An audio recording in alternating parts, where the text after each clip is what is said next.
সুনামগঞ্জের ছাতকে মসজিদে পড়তে আসা ১৭ বছরের এক কিশোরীকে ধর্ষণের অভিযোগে শফিকুর রহমান নামের মসজিদের ইমামকে গ্রেপ্তার করেছে পুলিশ। গ্রেপ্তারকৃত ব্যক্তি সিলেটের গোয়াইনঘাট এলাকার মৃত আব্দুল বাড়ির ছেলে। রোববার ৯ মার্চ রাতে ছাতক উপজেলার ইসলামপুর ইউনিয়নের বনগাঁও উত্তরপাড়া মসজিদের সামনে থেকে তাকে গ্রেপ্তার করা হয়। জানা যায়, ছাতক উপজেলার বনগাঁও উত্তরপাড়া মসজিদে রমজান উপলক্ষে দারুল কেরাত পড়তে যায় ছাতকের ১৭ বছরের এক কিশোরী।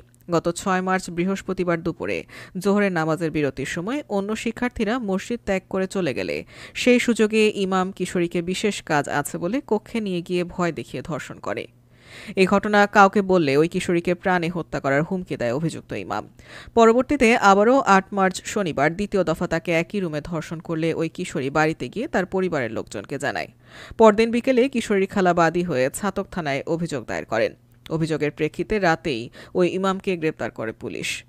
ছাতক থানার ভারপ্রাপ্ত কর্মকর্তা ওসি মোহাম্মদ মুখলেসুর রহমান আকন্দ বলেন, এক কিশোরীকে ধর্ষণের অভিযোগে মসজিদের ইমামকে গ্রেপ্তার করা হয়েছে। সেই সাথে ওই কিশোরীকে সিলেট ওসমানী মেডিকেল কলেজ হাসপাতালে পাঠানো হয়েছে।